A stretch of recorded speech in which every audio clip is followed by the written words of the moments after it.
السلام علیکم ورحمۃ اللہ وبرکاتہ۔ اسلامک ایجوکیشن میں خوش آمدید۔ میرا آج کا ٹاپک ہے کربلا کے بعد۔ آج میں اس ویڈیو میں بتاؤں کہ کربلا کے بعد یزید اور اس کے لشکر کے ساتھ کیا ہوا اور ان کا انجام کیا ہوا۔ اگر آپ لوگوں نے میرے چینل کو ابھی تک سبسکرائب نہیں کیا تو پلیز میرے چینل کو سبسکرائب کریں، لائک کریں، شیئر کریں اور کمنٹ کرنا نہ بھولیں۔ تو آئیے چلتے ہیں اپنی ویڈیو کی طرف۔ جب حضرت امام حسین رضی اللہ عنہ کو شہید کیا گیا تو اہل بیت کے قافلے کو 11 محرم الحرام کو جب کوفہ پہنچایا گیا، شہدائے کربلا کے سر مبارک ان سے پہلے کوفہ پہنچ چکے تھے۔ امام حسین کا سر مبارک یزید کے پاس تھا۔ یہ مردود رات کو کوفہ پہنچا۔ یہ سر مبارک کو اپنے گھر لے آیا۔ گھر آ کے اپنی بیوی کو کہتا ہے کہ اے زوجہ، دیکھ میں تیرے لیے دنیا بھر کی دولت لایا ہوں، دیکھ میں تیرے لیے حسین بن علی کا سر لایا ہوں۔ اس کی بیوی سعادت مند تھی۔ وہ کہتی تجھ پہ خدا کی مار، لوگ مال و دولت لائے اور تو فرزند رسول کا سر لایا۔ خدا کی قسم میں تیرے ساتھ اب کبھی نہیں رہوں گی۔ وہ عورت اپنے بچھونے سے اٹھی اور وہ جب سر انور کے پاس آ کے بیٹھی تو کیا دیکھتی ہے؟ خدا کی قسم وہ کہتی کہ میں نے دیکھا کہ ایک نور برابر آسمان سے اس برتن تک مثل ستون چمک رہا تھا جس برتن میں حضرت امام حسین رضی اللہ عنہ کا سر مبارک تھا۔ آسمان سے ایک نور اس طرح برس رہا تھا جیسے آسمان سے نور کا ایک ستون ہے۔ کہتے ہیں کہ جب آنکھوں پہ پردہ آ جائے تو کچھ نظر نہیں آتا۔ یہ سب کچھ دیکھتے ہوئے بھی نہ خولد بن یزید نے توبہ کی، نہ ان لوگوں کا ذہن پلٹا کہ ہم نے کتنا بڑا ظلم کیا ہے۔ صبح ہوئی تو خولد بن یزید یہ سر ابن زیاد کے پاس لے آیا۔ اب خولد بن یزید کا کیا انجام ہونا تھا؟ کہتے ہیں نا، جب ظلم کا انجام برا ہونا ہو تو اللہ تعالیٰ کوئی انتظام کر دیتا ہے۔ حضرت نعیم الدین مراد آبادی رحمۃ اللہ علیہ وہابی فرماتے ہیں کہ مختار ثقفی نے حکم دیا کہ جس نے امام حسین رضی اللہ عنہ اور ان کے قافلے کو شہید کیا ان کو قتل کر دیا جائے۔ اب یہ حکم سن کے وہ لوگ بھاگنا شروع ہو گئے۔ اب مختار کے لشکر نے ان لوگوں کا پیچھا کیا اور جو جہاں پایا اس کو وہیں قتل کر دیا، لاشیں جلا ڈالی، گھر لوٹ لیے۔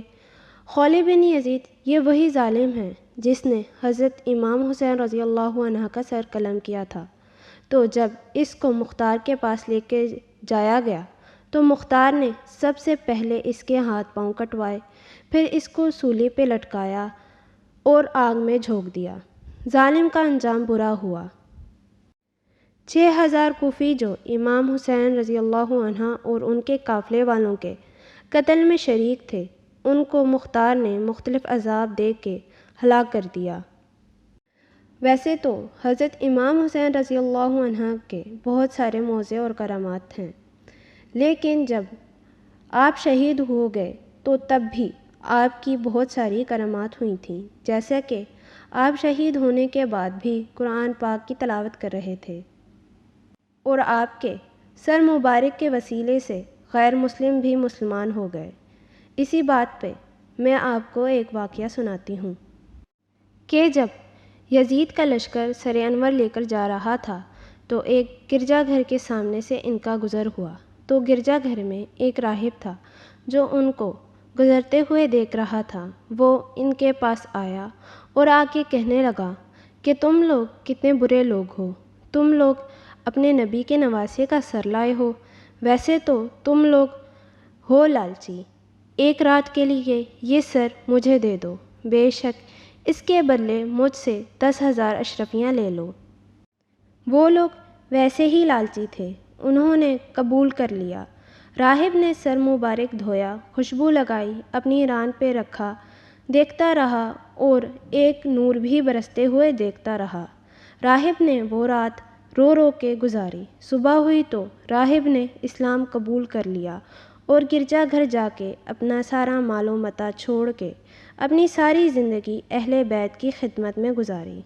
سبحان اللہ، سر انور کے وسیلے سے ایک غیر مسلم بھی مسلمان ہو گیا۔ علامہ بن حاجر حتبی مکی روایت کرتے ہیں کہ سلمان بن عبداللہ ملک انہوں نے خواب میں آپ صلی اللہ علیہ وسلم کی زیارت کی۔ انہوں نے دیکھا کہ آپ صلی اللہ علیہ وسلم ان پہ بڑا لطف و کرم فرما رہے ہیں۔ صبح ہوئی تو انہوں نے حضرت سید حسن بصری رحمۃ اللہ علیہ سے اس خواب کی تعبیر پوچھی تو حسن بصری رحمۃ اللہ علیہ نے ان سے سوال کیا، کیا تم نے آل رسول کے ساتھ کوئی بھلائی کی ہے؟ انہوں نے کہا، جی حضور، جب امام حسین رضی اللہ عنہ کا سر مبارک خزانہ یزید میں دیکھا، وہاں جلوہ فرما تھا، تو میں نے 5 کپڑوں کا کفن دیا اور اپنے رفقا کے ساتھ مل کے نماز پڑھی اور اس کو دفن کیا۔ تو حسن بصری نے فرمایا، آپ کا یہی عمل پسند آیا، یعنی آپ صلی اللہ علیہ وسلم جو تم سے راضی ہیں وہ اسی وجہ سے ہیں کہ تم نے آل رسول کے ساتھ بھلائی کی ہے۔ اب بات کرتے ہیں یزید کی کہ اس کا انجام کیا ہوا، جو سب سے بڑا ظالم تھا۔ یزید کے ساتھ یہ ہوا کہ وہ 39 سال کی عمر میں ملک حمص کے علاقے میں مارا گیا۔ اس کی موت کی ایک اور وجہ یہ بھی بتائی جاتی ہے کہ یزید ایک رومن نسل کی لڑکی کی محبت میں گرفتار تھا۔ وہ لڑکی اندرونی طور پہ اس سے نفرت کرتی تھی، تو ایک دن رنگ رلیاں منانے کے چکر میں اس کو ویرانے میں لے گئی اور ایک خنجر کے ذریعے سے اس کو چیر پھاڑ دیا۔ کچھ دنوں تک اس کی لاش کو چیل کوے کھاتے رہے اور اس کے ساتھی اس کو ڈھونڈتے ہوئے پہنچے تو اس کی لاش سڑ چکی تھی۔ اس کو وہیں کھڈا کھود کے ڈال دیا۔ یہ تھا یزید کا انجام۔ کہتے ہیں نا کہ لالچ بری بلا ہوتی ہے۔